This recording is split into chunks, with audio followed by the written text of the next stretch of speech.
In one of those dark, scary, and quiet nights, when you open yourself up, I feel a little more myself during nights.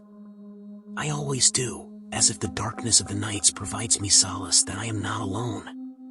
Last night was one of those nights when my heart yearned for midnight conversations that end with the rising sun, when you talk about that loser you met during the fourth standard who made fun of your name or confessed that you have always been a little scared of people. It is one of those nights, when you wish to get drunk and weep all night in the lap of your soulmate because you have been stronger throughout and now is the time you must take rest. Nights have always been my favorite. There have been a million things bothering me that rose like dead from the graves last night. They wanted to be let loose, to be freed as it suffocated like dying after death. Those scary things that you'd never dare to speak in daylight. It was one of those nights last night. So, that is the thing with me. My intensity of pain decides my behavior. When I am not much in pain, I just go quiet and unravel myself deeper with no need for any help from outside. I come up with a solution without letting people know I was in pain. But when things have reached the volcanic heights, I laugh for no reason, crank dirtiest jokes and ultimately ask for help. I was talking about the most stupid things last night with my husband, Ricky, on the highway while he was driving the car. All I said began with, "Do you know or do you remember?" and it seemed to be endless.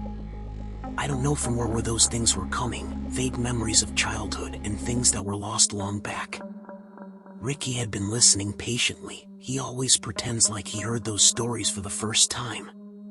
This is one reason I married him. He always has a leaning shoulder and listening ear to offer.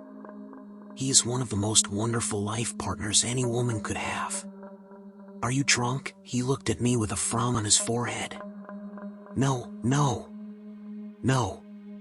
It's just that I missed you so much that I could not wait a day more to see you.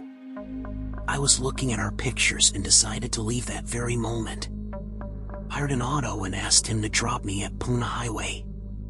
I called you thrice, but you... Ricky kissed me on lips to stop me from saying anything further. "I am sorry, baby. I am not the perfect husband. I never will be," he said. Tears came rolling down my cheeks and I held him in my arms like a baby. We never realize the worth of something until it's gone. Life keeps us up on our toes throughout and we miss out on most beautiful moments of life in pursuit of making a few more dollars. We don't realize that life is way more than paying bills. We forget to live while we are alive and miss it once we are dead.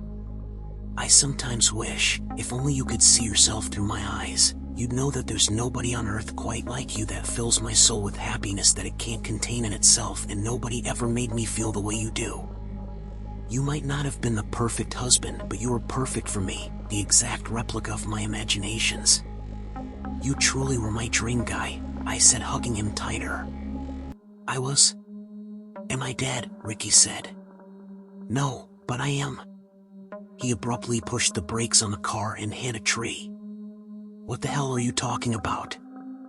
Have you lost your damn mind? Are you drugged? What on earth makes you say that you are dead? Is it funny to you? He screamed at me. I broke in tears, grasping for breaths, and laughed at my insanity. Dead don't breathe. I am a corpse lying in our bedroom. I am not alive anymore, Ricky. If you don't trust me, take the keys, go home and see for yourself, I cried.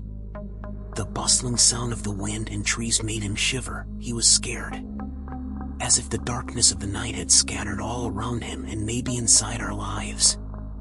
We were damned by God. Nobody wanted to see us together, and he heard their prayers and took my life away.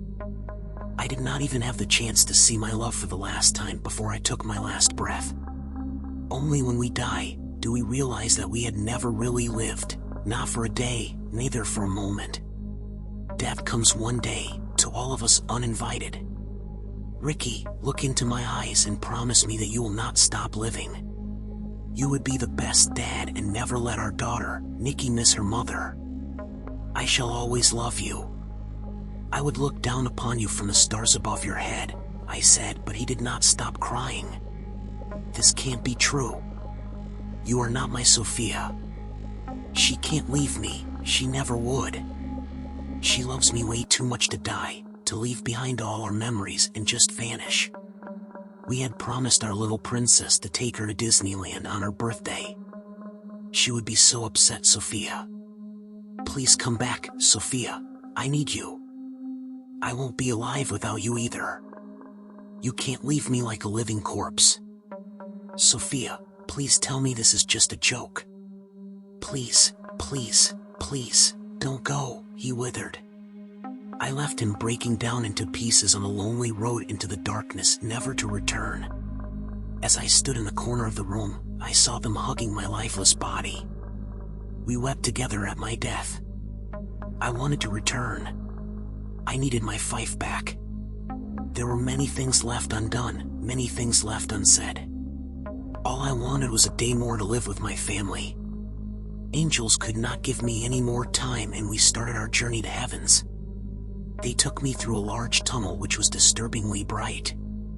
The light that was emitting into the tunnel was beyond human toleration. I missed my skin, my bones, my hairs, and my body that I wore for 30-something years.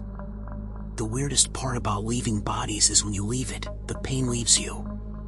Only the times when I had laughed as hard as I cried were left in my memory. As I moved through the tunnel, like a huge screen featuring the movie of my life, I saw moments that took my breath away. It was December 25th, 2009, when Ricky proposed to me.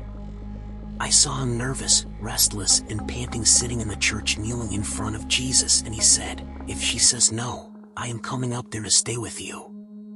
Only if I knew what he did that night before proposing me when I was alive. I saw Nikki when we left her crying on her first day of school. A boy hit him on the head and she told nobody about it, not even her teacher. She cried sitting at the stairs and said, "I hate you, Mom and Dad, for sending me to school." I wanted to get inside that moment and hug my little angel and tell her things. As we kept moving into the tunnel, it started getting darker and colder. I saw my mother working in the kitchen and she was calling out my name for help. Suddenly, she realized that I am not home anymore and that I am married. She burst in tears and cried for hours as I died here one more time. My mother was the most beautiful woman I knew.